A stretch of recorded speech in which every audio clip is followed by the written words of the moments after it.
ये जो बेटियां होती है वो बहुत प्यारी होती है। किसी का घर छोड़ के किसी का घर बसा दी जाती है, तो हमेशा उस बेटी की इज्जत करना और उसको समाज में अपने घर में इज्जत देना ये आपका ड्यूटी बन जाएगा। और इस जिंदगी में आप निभाइएगा और आपके साथ ही सब सुनेंगे ये बात, क्योंकि हर लड़की अपने बाप को मिलकर बड़ा बड़ा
और ये लास्ट लाइन में बता देती हूँ की बात जो ये इनसे कहना चाहती है। ये तो अभी तक मैंने बोला इनके बारे में उनके बारे में, लेकिन कहीं ना कहीं मैं भी अपने दिल की बात चाहती हूँ जो आपको अभी बहुत पा रही हूँ। जो पहला लाभी से बात नहीं है, अरे हम इससे आपको अपनी बात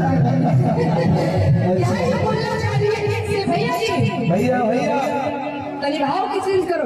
कैसे कैसे मेरे दिल जाने मेरे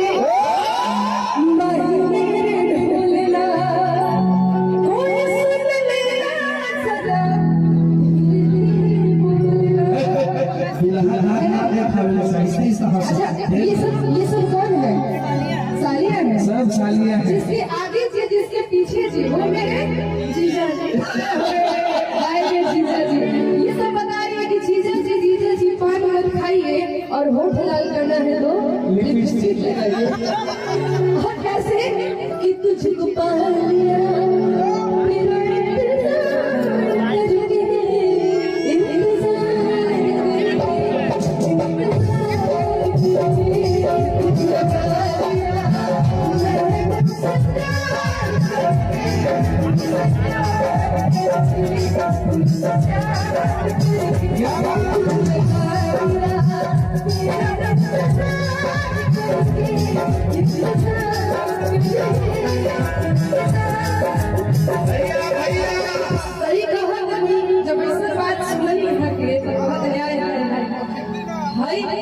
कभी भोजपुरियों के भाव में चल जाओ।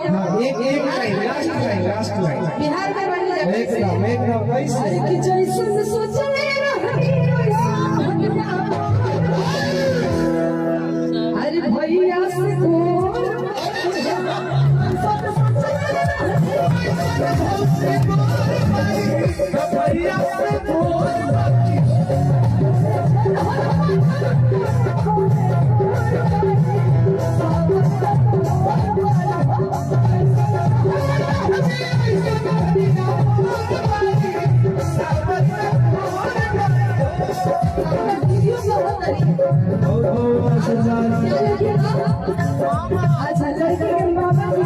लड़की के मोह जी से सोचले रहनी वैसे पापा मोर मारे मामी कहां वाली मामी कहां वाली